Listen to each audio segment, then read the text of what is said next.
kuba Primusic ibikora ntivyobuza yuko n'abandi babikora sivyo kuko hari abantu peut-être bataronse chance. Imvo nyamukuru twabatumye ko ngaha niko ndashaka kubashikiriza umugambi turi turategura ihiganwa ryo kuririmba ryitwa nanje ndaririmba.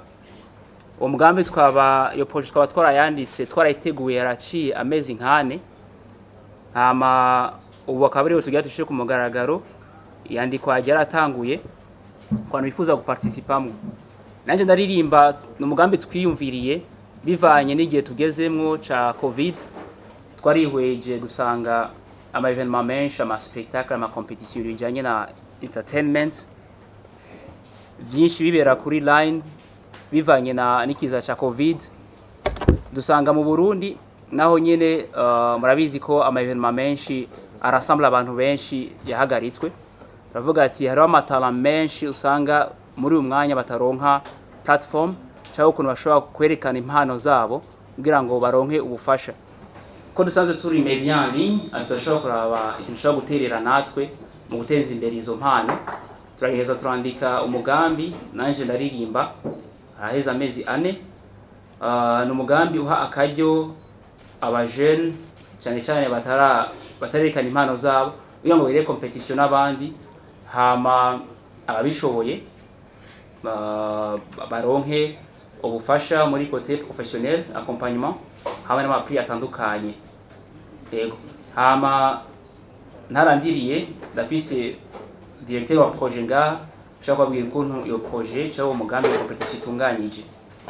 Nkuko bivuze jendi ngaha nk'umwe mu bateguye umugambi, hama abasanzwe ndi na coordinateur w'iyo projet.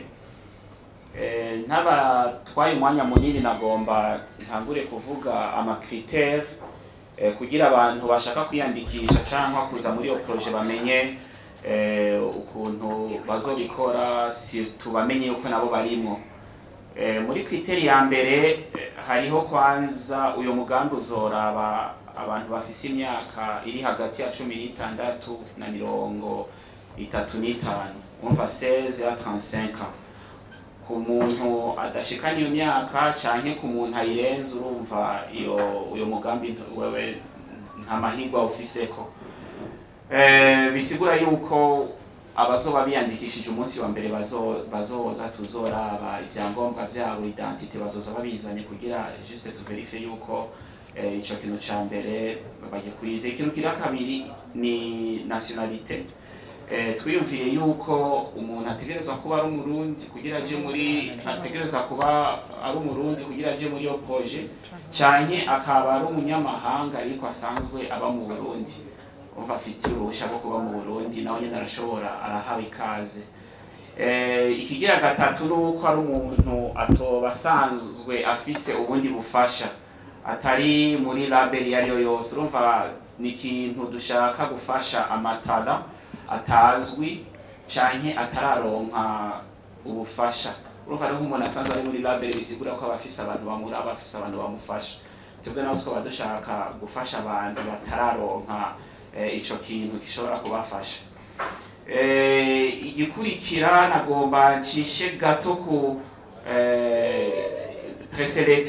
preselection.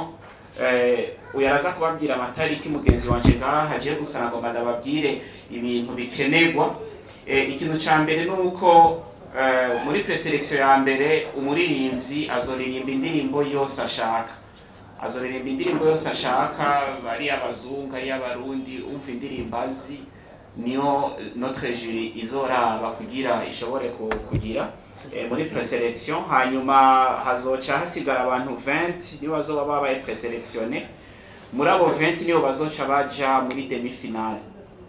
Hanyuma muri demi-finale naho kuva kuri demi-finale kubandanya nta muntu azosubira kuririmba indirimbo z'uwundi. Nuko kubera twebwe tuje ngaha kugira duteze impano y'umuntu, umva impano rero dukeneye umuntu ashobora kuririmba indirimbo ziwe. Bisigura yuko muri demi-finale mu bantu 20 bazoza baririmba indirimbo zabo nshasha batarasohora.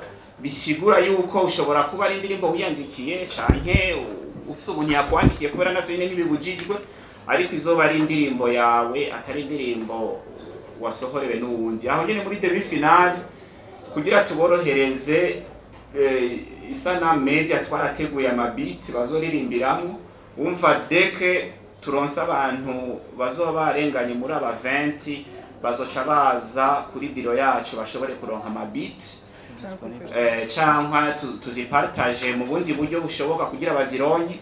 Hanyuma izo 20 izo biti nizo bazoca bakorera mu umuntu azora byashimye muri izo abari yaca akorera mu iyo ndirimbo yiwe ateguriremo.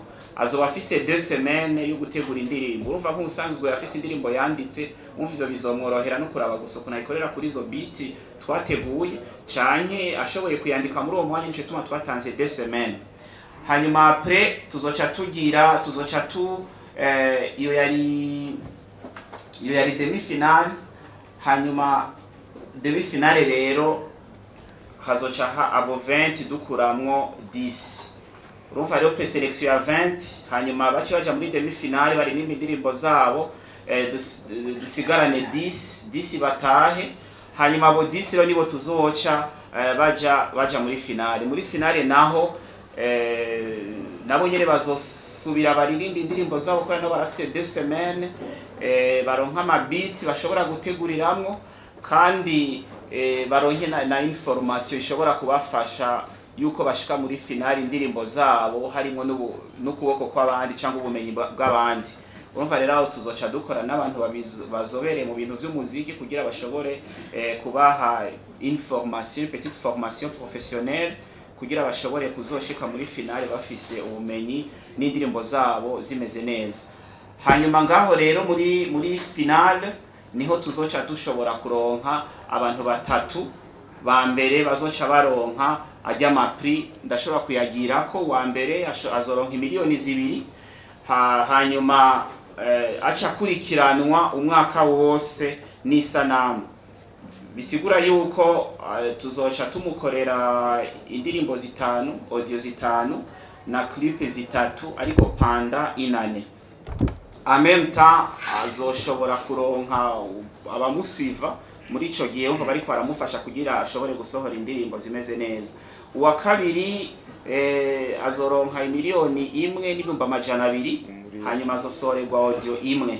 N'uwa gatatu azoca aronka 700,000, nawe nyine aca sohore 800, nawe nyine aca sohorerwa audio 1. Urumva niyo mapri. Hanyuma kuri abo nyene 10 kuva kuwa 4 gushika ku 10 bose bahariho amapri bazoronka atandukanye tutaza kuvugira ngaha, ariko bose bazoba prime. Nivyo hano mwabonye abantu batatu musanzwe muzi, musanzwe kenshi mukorana nabo. Hariho Ondimwag, hariho Estanish na Big Fizzo. Mwibajije igituma boba bicaye hano kubwo nibo bazora abajure kandi bazokurikirana abo batowe nka coaching. Ondimwag na nkuko navuze Estanish na Fizzo bazoba bajejwe coaching muri ico kiringo bazoba bari kubarahiganwa, ndetse bakita kanama gatanga amanota. Ego ikirangamisi naco cyatanguye kuva ku munsi w'ejo itariki 17 z'ukwezi k'umunane, aho ejo ariho ku masaha ya 12 z'umuhingamo ariho batangura kwiyandikisha. Uno munsi naho murabona yuko twaciye dutanguza igikorwa ku mugaragaro. Itariki 24 niho hazotangura, bisigura yuko bafise iminsi 5 yo kwiyandikisha kuva ku munsi w'ejo itariki 17 gushika itariki 22 z'ukwezi k'umunane. Niho bazokwiyandikisha, bisigura ngo gushika ku munsi wa gatanu. Kuba Primusic bikora nivyo buza yuko n'abandi babikora, sivyo?